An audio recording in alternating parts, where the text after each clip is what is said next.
Hi മക്കളെ, എല്ലാവർക്കും English ക്ലാസ്സിലേക്ക് സ്വാഗതം. ഇന്ന് ഇംഗ്ലീഷില് രണ്ടാമത്തെ യൂണിറ്റ്, രണ്ടാമത്തെ ചാപ്റ്ററിലേക്കാണ് നമ്മൾ പോകുന്നത്. എ ഫീനിക്സ് റൈസിംഗ് എന്ന് പറയുന്ന ചാപ്റ്റർ. ഇതൊരു വ്യക്തിയുടെ വിജയകഥയെ കുറിച്ച് പറഞ്ഞതാണ്. പ്രത്യേകിച്ചും ഒരു ഓണ്ടർപ്രണറെ കുറിച്ച്, ഒരു സംരംഭകനെ കുറിച്ചാണ് പറയുന്നത്. A sanitary man from A sanitary land എന്ന് പറയുന്ന ഒരു വലിയ ഷോർട്ട് സ്റ്റോറിയുടെ ഒരു അബ്രിജ്ഡ് അഡാപ്റ്റഡ് വേർഷൻ ആണ് നമ്മൾ പഠിക്കുന്ന എ ഫീനിക്സ് റൈസിംഗ് എന്ന് പറയുന്നത്. അരുണാചലം മുരുകാനന്ദം എന്ന് പറയുന്ന ഒരു വ്യക്തി, അദ്ദേഹത്തെ അറിയപ്പെടുന്നത് ദ പാഡ്മാൻ ഓഫ് ഇന്ത്യ എന്നാണ്. അദ്ദേഹമാണ് ഏറ്റവും ചിലവ് കുറഞ്ഞ രീതിയിൽ സാനിറ്ററി പാഡുകൾ നിർമ്മിച്ച് ഇന്ത്യയിലെ റൂറൽ ഏരിയയിലെ സ്ത്രീകളെ സഹായിച്ചിട്ടുള്ള വ്യക്തി. നമ്മുടെ അക്ഷയ് കുമാർ ആണ് പാഡ്മാൻ എന്ന് പറയുന്ന സിനിമ ഹിന്ദിയില് ബോളിവുഡില് റിലീസ് ചെയ്തപ്പോ അഭിനയിച്ചത്. വളരെ പ്രശസ്തമായ ഒരു സിനിമയായിരിക്കും, ഒരു പക്ഷെ നിങ്ങൾ കണ്ടിട്ടുണ്ടായിരിക്കും. ഈ അരുണാചലം മുരുകാനന്ദന്റെ ജീവിതമാണ് പാഡ്മാൻ എന്ന് പറയുന്ന സിനിമയായിട്ട് അവതരിപ്പിച്ചിട്ടുള്ളത്. അപ്പോ ആ ഒരു സ്റ്റോറി, അതിനെ ഒരു അഡാപ്റ്റഡ് വേർഷൻ ആയിട്ട് നമ്മുടെ മുന്നിൽ പ്രസന്റ് ചെയ്യാണ് ഇവിടെ എ ഫീനിക്സ് റൈസിംഗ് എന്ന് പറഞ്ഞാൽ. നിങ്ങൾ ഒരു പക്ഷെ കേട്ടിട്ടുണ്ടാവും ഫീനിക്സ് എന്ന് പറയുന്ന മിത്തോളജിക്കൽ ബേർഡിനെ കുറിച്ച്. ഒരുപാട് ഗ്രീക്ക് റോമൻ മിത്തോളജിയിലൊക്കെ സൂചിപ്പിച്ചിട്ടുള്ള ഒരു ബേർഡാണ് ഫീനിക്സ് എന്ന് പറയുന്നത്. കത്തി എരിഞ്ഞ് ചാരമായി കഴിഞ്ഞാലും ആ ചാരത്തിൽ നിന്ന് വീണ്ടും പുനർജനിക്കുന്ന ഒരു പക്ഷിയാണ് ഫീനിക്സ് എന്ന് പറയുന്നത്. ഒരിക്കലും മരണമില്ലാത്തൊരു പക്ഷി. പരാജയങ്ങളിൽ നിന്ന് ഉയർത്തെഴുന്നേൽക്കുന്നവരെ ഫീനിക്സ് എന്ന് പറയും. അപ്പൊ അതുപോലെ ഒരുപാട് പ്രതിസന്ധികൾ ജീവിതത്തിൽ നേരിട്ട് തന്റെ വിജയത്തിൽ എത്തുന്ന ഒരു വ്യക്തിയുടെ ജീവിത കഥയാണ് യഥാർത്ഥത്തിൽ പാഡ്മാൻ എന്ന് പറയുന്നത്. പക്ഷെ ഇവിടെ നമ്മൾ അതിന്റെ അഡാപ്റ്റഡ് വേർഷൻ ആയതുകൊണ്ട് തന്നെ ഇവിടെ ഒരു കുട്ടിയുടെ അല്ലെങ്കിൽ ഒരു വ്യക്തി അദ്ദേഹത്തിന്റെ പരിശ്രമം, ആ ഒരു ടോപ്പിക്കുമായി, സാനിറ്ററി നാപ്കിനുമായി ബന്ധപ്പെട്ടുള്ള അദ്ദേഹത്തിന്റെ പരിശ്രമത്തെ നമ്മുടെ മുന്നിൽ ഒരു ഷോർട്ട് സ്റ്റോറിയെ പോലെ അവതരിപ്പിക്കുകയാണ്. നമുക്ക് ആ സ്റ്റോറിയിലേക്ക് കടക്കാം. A Phoenix Rises by Tingle Khanna. Bablu Kewat had been an indifferent student at best. He still remembers his science teacher, Mrs. Sharma, and the egg incubator that he had made under her supervision. But when Bablu's father died, leaving his mother struggling to support her small family, he dropped out school and get job and help her out. Bablu Kewat ഒരു indifferent student ആയിരുന്നു. Indifferent student എന്ന് പറഞ്ഞാൽ എന്താണ്? He was not interest in study എന്നല്ലേ. പഠനത്തിന് വലിയ താല്പര്യമൊന്നും ഇല്ലാത്ത ഒരു വിദ്യാർത്ഥിയായിരുന്നു എന്ന് പറഞ്ഞാൽ ഒരു അലസനായ വിദ്യാർത്ഥിയായിരുന്നു. He still remembers his science teacher, Mrs. Sharma. എന്നാൽ അവൻ വളരെയധികം ഓർക്കപ്പെടുന്നത് അവന്റെ സയൻസ് ടീച്ചർ ആയിട്ടുള്ള മിസ്സസ് ശർമ്മയുമായി ഒത്ത് അവൻ ചെയ്തിട്ടുള്ള ഒരു പ്രോജക്റ്റ് ആണ്. അതെന്തായിരുന്നു? Egg incubator. എഗ് ഇൻക്യുബേറ്റർ എന്ന് പറയുന്ന കോഴിമുട്ടയൊക്കെ വിരിയിക്കുന്ന ഇൻക്യുബേറ്റർ. അത് ടീച്ചറുടെ സൂപ്പർവിഷനിൽ, മേൽനോട്ടത്തിൽ അവൻ ഉണ്ടാക്കി എന്നത് ഒരു വലിയ ശ്രദ്ധേയമായ കാര്യമാണ്. But when Bablu's father died, leaving his mother struggling to support her family. പക്ഷേ ബബ്ലുവിന്റെ ഫാദർ മരിക്കുകയുണ്ടായി ഈ കുട്ടിക്കാലത്തെ. അപ്പോൾ അമ്മയ്ക്കായിരുന്നു കുടുംബത്തിന് മുഴുവൻ ചുമതലയും. He dropped out. അതുകൊണ്ട് തന്നെ അവൻ ഡ്രോപ്പ് ഔട്ട് ഈ സ്കൂൾ. ഡ്രോപ്പ് ഔട്ട് എന്ന് പറഞ്ഞാൽ എന്ത് ചെയ്തു? സ്കൂള് പാതി വഴിയിൽ വെച്ച് പഠനം നിർത്തുന്നതിനെയാണെന്ന് പറയാം ഡ്രോപ്പ് ഔട്ട് ചെയ്യുക. പഠനം കംപ്ലീറ്റ് ചെയ്യാതെ അവൻ നിർത്തി. എന്തിനു വേണ്ടി? To get a job and help her. അമ്മയെ സഹായിക്കുന്നതിന് വേണ്ടി ഒരു ജോലിയൊക്കെ കിട്ടി നേടിയെടുത്ത് അമ്മയെ സഹായിക്കുന്നതിന് വേണ്ടി പഠനം നിർത്തി. He joined a workshop as a busboy getting tea for the owner. അങ്ങനെ സ്കൂൾ പഠനം നിർത്തിയതിനു ശേഷം ബബ്ലു ഒരു വർക്ക്ഷോപ്പിൽ ജോയിൻ ചെയ്തു. വർക്ക്ഷോപ്പിൽ ഒരു ബസ് ബോയ് ആയിട്ട് ജോയിൻ ചെയ്തു. ബസ് ബോയ് എന്ന് പറഞ്ഞാൽ ഒരു സെർവന്റ്, ഒരു ഹെൽപ്പർ ആയിട്ട് ജോയിൻ ചെയ്തു. Getting tea for the owner. ഓണർക്ക് ടീ ഒക്കെ കൊണ്ടു കൊടുക്കുക എന്നായിരുന്നു അവന്റെ ജോലി. ഈ slowly worked as his way up to becoming a welder. എന്നാൽ സഹായിയായി നിന്നുകൊണ്ട് പതുക്കെ പതുക്കെ അവൻ വർക്കൊക്കെ പഠിച്ചെടുത്തു. അങ്ങനെ നല്ലൊരു വെൽഡർ ആയി മാറി. Gradually he took over the mortgage of the workshop. ക്രമേണ പതുക്കെ അവൻ എന്ത് ചെയ്തു? ആ ഒരു വർക്ക്ഷോപ്പിന്റെ ഓണറായി മാറി. അത് മൊർട്ടേജ് ആക്കി. മൊർഗേജ് എന്ന് പറഞ്ഞാൽ അത് സ്വന്തമാക്കി എന്നുള്ളതാണ്. മൊർട്ടേജ് എന്ന് പറഞ്ഞാൽ പണയം വെക്കുക, പണയം ഇടുക എന്ന. ടു കവർ എന്ന് പറഞ്ഞാൽ സ്വന്തമാക്കുക എന്ന, തട്ടിയെടുക്കുക എന്നല്ല, സ്വന്തമാക്കുക എന്ന. അങ്ങനെ ക്രമേണ അവൻ പതുക്കെ ആ ഒരു വർക്ക്ഷോപ്പ് സ്വന്തമാക്കി എന്ന് പറഞ്ഞ, പണിയൊക്കെ പഠിച്ചു പതുക്കെ പതുക്കെ കാശൊക്കെ ആക്കിയിട്ട് അവൻ അത് സ്വന്തമാക്കി, പണയത്തിനെടുത്തു എന്ന് പറയാം. After that he Rann the business himself. പിന്നീട് അവൻ സ്വന്തമായി ആ ബിസിനസ് നടത്താൻ തുടങ്ങി. Growing it steadily. അങ്ങനെ പതുക്കെ പതുക്കെ ആ ബിസിനസ്സിൽ അവൻ വളർന്നുകൊണ്ടിരുന്നു. Bablu and Gauri had arranged a marriage after meeting just once, briefly, the presence of both their family. അപ്പോ ബബ്ലുവിന്റെ ലൈഫിൽ വന്നിരുന്ന മാറ്റം പറയാണ്. ബബ്ലുവും ഗൗരിയും അങ്ങനെ അറേഞ്ച്ഡ് മാരേജിൽ ഏർപ്പെട്ടു എന്ന്. അവര് പരസ്പരം കണ്ടുമുട്ടി. ആരുടെ പ്രസൻസിൽ? ബോത്ത് ഫാമിലി, രണ്ടുപേരുടെയും കുടുംബം കണ്ട് അങ്ങനെ അറേഞ്ച്ഡ് മാരേജ് ആയിരുന്നു രണ്ടുപേരും. അങ്ങനെ വിവാഹിതരായി. One morning, Bablu's mother and young sister Shalu were drinking tea. Looking for his wife, Bablu sounded out the back porch. ഒരു ദിവസം ബബ്ലുവിന്റെ മദറും യങ്ങർ സിസ്റ്റർ ഷാലുവും കൂടി ഇങ്ങനെ ചായ കുടിച്ചുകൊണ്ടിരിക്കെ, ഈ ലുക്കിംഗ് ഫോർ ഹിസ് വൈഫ്, തന്റെ ഭാര്യയെ ഇങ്ങനെ നോക്കിക്കൊണ്ട് ബബ്ലു ഇങ്ങനെ പുറത്തേക്ക് നടക്കുകയാണ്. സൗണ്ടേഡ് എന്ന് പറഞ്ഞ വാക്കിംഗ് സ്ലോലി അല്ലെങ്കിൽ അലസമായി നടക്കുക എന്നൊക്കെയാണ്. അങ്ങനെ ബാക്ക് പോർച്ചിലേക്ക്, വീടിന്റെ പിന്നാമ്പുറത്തേക്ക് ഇങ്ങനെ നടന്നു ബബ്ലു. ഈ so Gauri walked hurriedly toward the bathroom. അപ്പോഴാണ് അവൻ കാണുന്നത് ഗൗരി, തന്റെ ഭാര്യ ഗൗരി എന്ത് ചെയ്യുന്നു? വളരെ തിടുക്കത്തില് ബാത്റൂമിലേക്ക് നടക്കുന്നത്. Holding A rag in her hand. അവളുടെ കയ്യിൽ ഒരു റാഗ്. റാഗ് എന്ന് പറഞ്ഞാൽ എന്താ? ഒരു പഴന്തുണി അല്ലെ? ഒരു പഴന്തുണി പിടിച്ചുകൊണ്ടായിരുന്നു അവൾ അതിവേഗം അങ്ങോട്ട് നടന്നിരുന്നത്. Came to know from her that the woman used a rag instead of sanitary napkins. അപ്പൊ ഇതിൽ നിന്ന് നമ്മുടെ ബബ്ലു നോയിങ് മനസ്സിലാക്കുന്ന ഒരു കാര്യമാണ്, ഈ സ്ത്രീകള് ഇവിടെ ഉപയോഗിച്ചിരുന്ന റാഗ്സ് ആണ്. റാഗ്സ് എന്ന പഴന്തുണികളാണ്, ഈ പഴയ തുണി കഷ്ണങ്ങളാണ് സാനിറ്ററി പാഡ്സിന് പകരം, നാപ്കിൻസിനൊക്കെ പകരം അവർ ഉപയോഗിച്ചിരുന്നത് ഇതായിരുന്നു എന്ന് മനസ്സിലാക്കുകയാണ്. That evening, on his way back from the workshop, Bablu decided to surprise Gauri with a gift. അങ്ങനെ അന്ന് വൈകിട്ട് വർക്ക്ഷോപ്പിൽ നിന്ന് തിരിച്ച് വീട്ടിലേക്ക് വരുമ്പോൾ ബബ്ലു തീരുമാനിച്ചു തന്റെ ഗൗരിയെ ഒരു ഗിഫ്റ്റ് കൊടുത്തിട്ട് surprise ചെയ്യിക്കണമെന്ന്. He went to a small store. അങ്ങനെ ബബ്ലു ഒരു ചെറിയ കടയിൽ ചെന്നു. Store keeper quickly wrap the napkin pack in old newspaper. അപ്പൊ നാപ്കിൻ വാങ്ങാൻ പോയതാണ്. നാപ്കിൻ, സാനിറ്ററി നാപ്കിൻ എന്ത് ചെയ്തു? ഒരു പഴയ പേപ്പർ കഷ്ണം എടുത്തു, അതിൽ പൊതിഞ്ഞ് സ്റ്റോർ കീപ്പർ ബബ്ലുവിന് കൊടുത്തു. Bablu was startled at the exorbitant price. അപ്പൊ ഈ സാനിറ്ററി നാപ്കിൻ വാങ്ങിയപ്പോൾ അതിന്റെ എക്സോർബിറ്റൻ പ്രൈസ്, അതിന്റെ ഹ്യൂജ് പ്രൈസ്, ആ വലിയ വില കേട്ട് ബബ്ലു ഒന്ന് ഞെട്ടി. But dutifully paid from his 40 rupees. അപ്പൊ 40 രൂപ അത് നൽകുക എന്നുള്ള കടമയാണ്, അല്ലെങ്കിൽ അത് വാങ്ങിച്ച സ്ഥിതിക്ക് അത് നൽകേണ്ടതാണല്ലോ. അപ്പൊ ആ കാശ് കൊടുത്തിട്ട് അവൻ അത് വാങ്ങി. He unwrapped the packet and examine the pad. പിന്നീട് ആ പാക്കറ്റ് തുറന്നിട്ട് ആ പാഡ് വ്യക്തമായിട്ടൊന്ന് പരിശോധിച്ചു. It seemed to be just plain cotton wrapped. അപ്പൊ അവനിങ്ങനെ തുറന്നു നോക്കിയപ്പോ കണ്ടു അതെന്താണ്? ഒരു പ്ലെയിൻ കോട്ടൺ കൊണ്ട് പൊതിഞ്ഞതാണ്, ഗൗസി ഷീറ്റ് എന്നാണ്. ഒരു ഗൗസി ഷീറ്റിനെ ഒരു പ്ലെയിൻ കോട്ടൺ കൊണ്ട് പൊതിഞ്ഞു വെച്ചിരിക്കുകയാണ് എന്ന് അവന് മനസ്സിലായി. ഗൗസി എന്ന് പറഞ്ഞാൽ ഒരു ട്രാൻസ്പാരന്റ് എന്നാണ് പറയാ. ട്രാൻസ്പാരന്റ് ആയിട്ടുള്ള വളരെ നേർത്ത ഒരു ഷീറ്റ് അതിലിങ്ങനെ റാപ്പ് ചെയ്ത് പൊതിഞ്ഞു വെച്ചിട്ടുണ്ട്. ഈ placed it on his palm. അദ്ദേഹം അതെടുത്തിട്ട് തന്റെ പാമില്, കയ്യിൽ ഇങ്ങനെ വെച്ചു. Try to calculate the approximate weight of the pad. ആ പാഡിന്റെ ഒരു ഏകദേശ വെയിറ്റ് എത്രയാണെന്ന് അയാൾ ഇങ്ങനെ കാൽക്കുലേറ്റ് ചെയ്തു. കയ്യിൽ ഇങ്ങനെ വെച്ചിട്ട് 10 grams, ആകെ ഒരു 10 gram ഇതിന് വെയിറ്റ് ഉണ്ടാവും. ഈ സെഡ് ടു ഹിംസെൽഫ് എന്നിങ്ങനെ അയാൾ സ്വയം പറഞ്ഞു, ഇത്ര ഇതിന് wait ഉണ്ടാവുമെന്നുള്ളൂ. Having seen his father walking with a cotton yarn, he knew that 10 grams of cotton would be barely cost 10 paise. അപ്പോ his father working with cotton yarn, അദ്ദേഹത്തിന്റെ ഫാദർ കോട്ടൺ നൂലുകൾ ഉണ്ടാക്കുന്ന ജോലിയായിരുന്നു. അതുകൊണ്ട് തന്നെ ഫാദർ ജോലി ചെയ്യുന്ന അദ്ദേഹം കണ്ടിട്ടുണ്ട്. ഹി ന്യൂ, അദ്ദേഹത്തിന് അറിയാം ഒരു 10 gram കോട്ടൺ എത്ര രൂപയെ വരുള്ളൂ? ബാർലി കോസ്റ്റ് 10 paise എന്നാണ്. 10 പൈസയ്ക്ക് താഴെ മാത്രമേ ഈ ഒരു 10 gram കോട്ടണ് വില വരുള്ളൂ ശരിക്കും. ബട്ട് ഹിയർ, പക്ഷെ യഥാർത്ഥത്തിൽ ഇവിടെ he was paying 4 rupees for each of these pads. ഈ ഒരു പാക്കറ്റിൽ ഓരോ പാഡിനും ഇവർ എത്ര കൊടുക്കണം? 4 രൂപ വെച്ച് കൊടുക്കണം. 10 ഉണ്ടെങ്കിൽ 40 rupees ഇതിന് കൊടുക്കണം എന്ന്.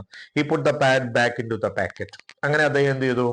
ആ പാഡ്സ് പാക്കറ്റിലേക്ക് വെച്ചു. ബാക്ക് ഹോം, അദ്ദേഹം അങ്ങനെ തിരിച്ച് വീട്ടിലേക്ക് നടന്നു. Bablu secretly hand over the pack to Gauri.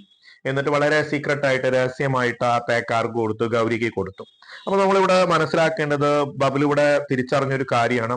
വെറും ആ ഒരു 10 പൈസ ശരിക്കും കോസ്റ്റ് വരുന്ന ഒരു സാധനമാണ് ഇവിടെ ഒരു 4 rupees കൊടുത്ത് വാങ്ങുന്നത്. ടോട്ടൽ 40 rupees കൊടുത്ത് വാങ്ങുന്നത് അത്രയും കൂടുതൽ വില അതിന് ഈടാക്കുന്നു എന്ന് അദ്ദേഹം മനസ്സിലാക്കുകയാണ് ഈ ഒരു സമയത്ത്. Gauri was not pleased if Shalu and I started buying these packets every month, then let alone curd and ghee, we will not even have enough money to buy milk. അപ്പൊ ഗൗരി പക്ഷെ ഈ ഒരു ഗിഫ്റ്റ് കിട്ടിയിട്ട് നോട്ട് പ്ലീസ്ഡ്. പ്ലീസ് എന്ന് പറഞ്ഞാൽ എന്താ? ഹാപ്പിയാണ്. ഒരിക്കലും സന്തോഷവതി ആയില്ല. കാരണം എന്താ? ഗൗരി പറയാണ് Shalu and I start buying this. Shalu ഞാനും ഒക്കെ ഇങ്ങനെ ഈ ഒരു പാക്കറ്റ് എല്ലാ മാസവും വാങ്ങിക്കുകയാണെങ്കിൽ ലെറ്റ് അലോൺ കേർഡ് ആൻഡ് ഗീസ് will not have enough money to buy milk എന്നാണ് അല്ലെ. മിൽക്ക് വാങ്ങാനുള്ള കാശ് പോലും ഞങ്ങളെ കയ്യിൽ ഉണ്ടാവില്ല. കാരണം അത്രയും കോസ്റ്റ് ആണ്, അത്രയും ചെലവ് വരുന്നുണ്ട്.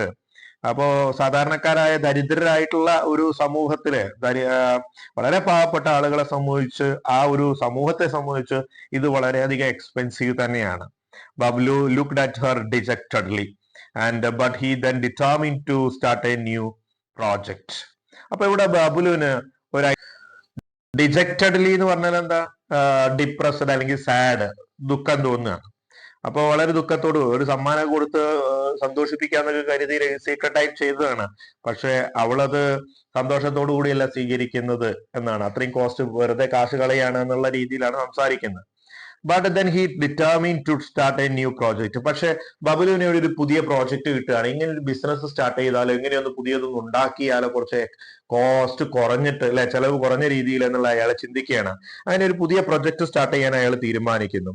He pulled out the pair of scissors and needle and some thread cotton cloth from his bag.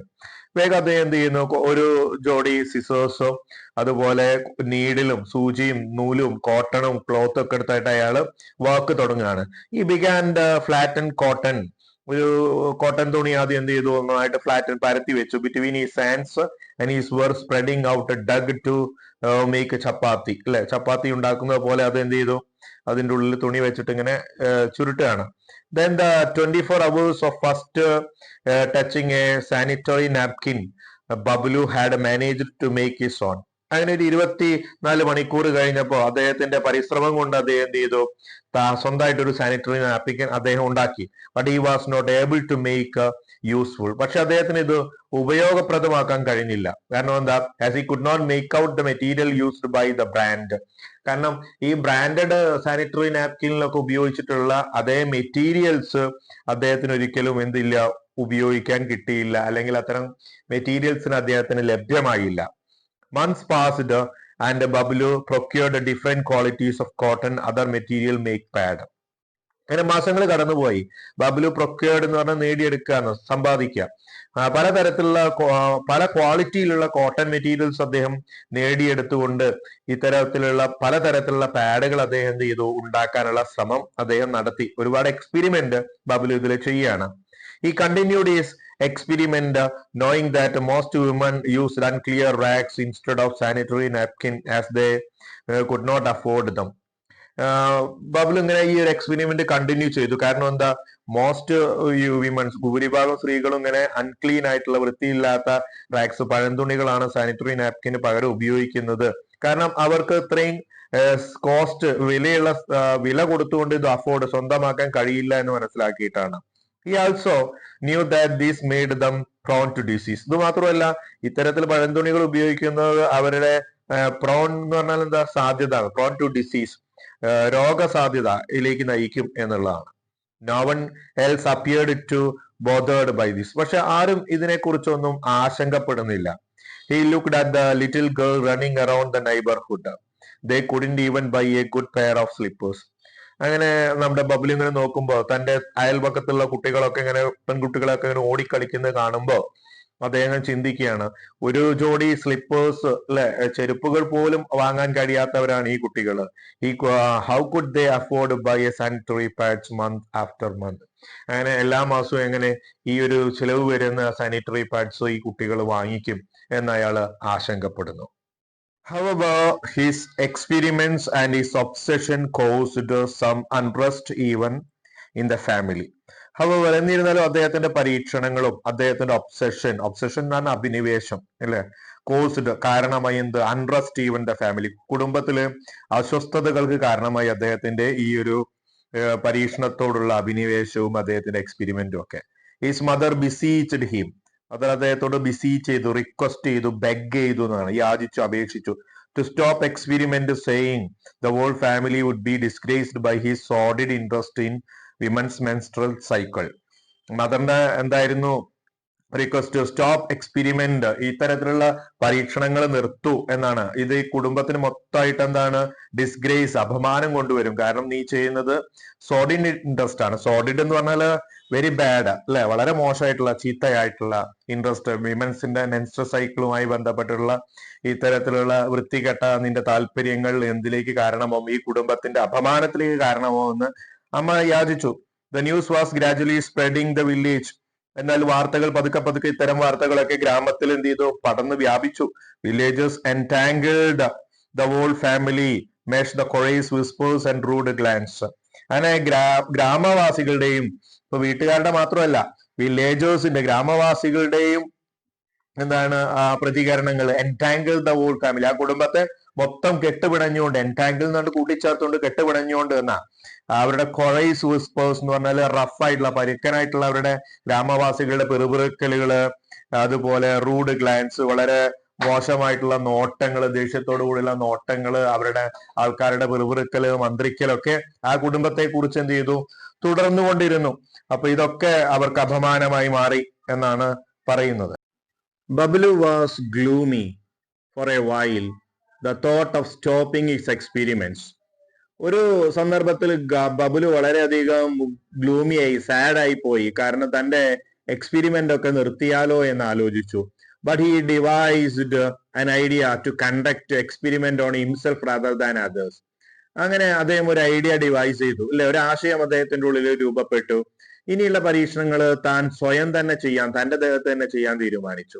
With the help of a friend he collected some blood. അങ്ങനെ ഒരു സുഹൃത്തിന്റെ സഹായത്തോടു കൂടി അവൻ കുറച്ച് ബ്ലഡ് എന്ത് ചെയ്തു, കളക്ട് ചെയ്തു. Using rubber tube he experimented with napkin himself. അങ്ങനെ ഒരു റബ്ബർ ട്യൂബ് വഴി സ്വയം ശരീരത്തിൽ ഫിറ്റ് ചെയ്ത് ഈ നാപ്കിന് സ്വയം ശരീരത്തിൽ വെച്ചിട്ട് എന്ത് ചെയ്തു, അവൻ പരീക്ഷണം നടത്തി. One day Latha his neighbour Parul's daughter happen to see this. പക്ഷെ ഒരു ദിവസം ലത, തന്റെ നൈബർ ആയിട്ടുള്ള പാർലുവിന്റെ മകള് ഈ ഒരു സംഭവം കാണാനിടയായി. ഇദ്ദേഹം ഇങ്ങനെ ഈ ബ്ലഡ് ട്യൂബിലൊക്കെ വെച്ചിട്ട് ഒരു നാപ്കിനൊക്കെ വെച്ചിട്ട് അദ്ദേഹം എക്സ്പെരിമെന്റ് നടത്തിയത് അവര് കണ്ടു എന്നുള്ളതാണ്. The next day all kinds of rumours spread over the small town.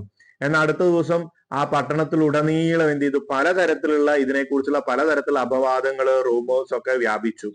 Unable to bear the humiliation. Humiliation എന്ന് പറഞ്ഞാൽ എന്താ, അപമാനം, insult.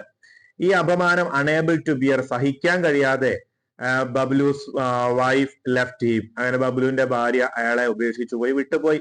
He said she would only returned he gave him his madness. അപ്പൊ അവൾ പറഞ്ഞ എന്താണ്, അദ്ദേഹത്തിന്റെ ഈ മാഡ്നസ്, ഈ ഭ്രാന്ത് എന്നാണോ നിങ്ങൾ ഒഴിവാക്കുന്നത്, അപ്പോഴേ ഞാൻ തിരിച്ചു വരുമെന്നാണ് അവൾ പറഞ്ഞത്.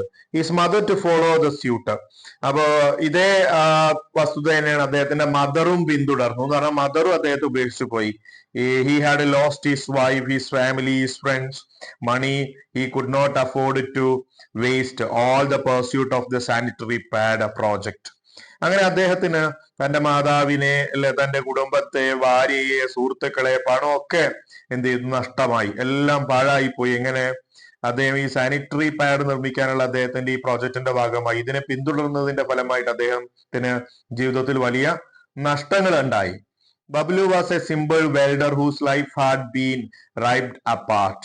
ബബ്ലു എന്ന് പറയുന്ന സാധാരണക്കാരനായ ആ വെൽഡറുടെ ജീവിതം അങ്ങനെ എന്ത് ചെയ്തു, രണ്ട് കഷ്ണമായി കീറപ്പെട്ടു അല്ലെങ്കിൽ മുറിഞ്ഞു പോയി, തകർന്നു പോയി എന്ന്.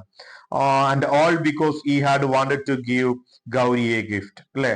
അദ്ദേഹം ആകെ ഒരേ ഒരു കാര്യമേ ചിന്തിച്ചിട്ടുള്ളൂ, ഗൗരിക്ക് ഒരു ഗിഫ്റ്റ് നൽകണം എന്നാണ്. A gift for all poor woman the village outside it. തന്റെ ഗ്രാമത്തിലെ എല്ലാ ദരിദ്രരായ പെൺകുട്ടികൾക്കും അല്ലെങ്കിൽ ഈ ലോകത്തുള്ള എല്ലാ ദരിദ്രരായിട്ടുള്ള സ്ത്രീകൾക്കും ഒരു സഹായം തന്നാൽ കഴിയുന്നത് പോലെ ഇത്തരത്തിൽ ചെയ്യാൻ കഴിയണമെന്ന് ആഗ്രഹിച്ചുകൊണ്ടാണ് അദ്ദേഹം ഈ ഒരു സാനിറ്ററി പാഡിന്റെ നിർമ്മാണത്തിന് വേണ്ടി ഈ ഒരു ത്യാഗം എടുത്തത് എന്നാണ്. അപ്പൊ ഇതാണ് നമുക്ക് തന്നിട്ടുള്ള സ്റ്റോറി. ഇതൊരു ഷോർട്ട് സ്റ്റോറിയാണ്, അഡാപ്റ്റഡ് ആണ്. Sanitary man from sanitary land എന്ന് പറയുന്ന ആ സ്റ്റോറിയിൽ നിന്ന് ഒന്ന് ചെറുതാക്കി അബ്രിഡ്ജ് വേർഷനായി, അഡാപ്റ്റഡ് വേർഷനായിട്ട് നമ്മുടെ മുന്നിൽ പ്രസന്റ് ചെയ്തിട്ടുള്ള സ്റ്റോറിയാണിത്. ആക്ച്വലി നമുക്കറിയാം, ശ്രീ അരുണാചലം മുരുകാനന്ദം ആണ് ഇവിടെ സൂചിപ്പിച്ചിരിക്കുന്ന പാഡ്മാൻ എന്നറിയപ്പെടുന്ന ഈ വ്യക്തി. ബബ്ലു എന്നുള്ള ഒരു പേരിൽ ഈ ഒരു സ്റ്റോറിയിൽ അതിനെ പ്രസന്റ് ചെയ്തു എന്നേ ഉള്ളൂ. ആ ഒരു റിയൽ ഈവന്റിന്റെ ഒരു യഥാർത്ഥ സംഭവത്തെ ഇവിടെ ഒരു സ്റ്റോറിയുടെ ബേസിലേക്ക് വന്നപ്പോൾ ക്യാരക്ടേഴ്സിന് പേരൊക്കെ നൽകി മാറ്റിയതാണ്. പൂർണ്ണമായിട്ടുള്ള ഒരു സ്റ്റോറി അല്ല നൽകിയത്. ഒരാൾ എത്രത്തോളം ഹാർഡ്ഷിപ്പ് അല്ലെങ്കിൽ ഡിഫിക്കൽറ്റി നേരിടേണ്ടി വന്നു എന്നത് സൂചിപ്പിക്കുകയാണ് മാത്രമാണ് ട്വിങ്കിൾ ഖന്ന ഈ സ്റ്റോറിയിലൂടെ ഇവിടെ സൂചിപ്പിക്കുന്നത്. അപ്പൊ ഇന്നത്തെ വീഡിയോ ലെസൺ നിങ്ങൾക്ക് ഇഷ്ടമായി എന്ന് കരുതുന്നു. നിങ്ങളുടെ സുഹൃത്തുക്കൾക്ക് ഷെയർ ചെയ്യാനും നിങ്ങളുടെ വിലയേറിയ കമന്റുകൾ രേഖപ്പെടുത്താനും മറക്കരുത്. വീണ്ടും അടുത്ത വീഡിയോ ലെസണിൽ വീണ്ടും കണ്ടുമുട്ടാം. അതുവരെ ഗുഡ് ബൈ.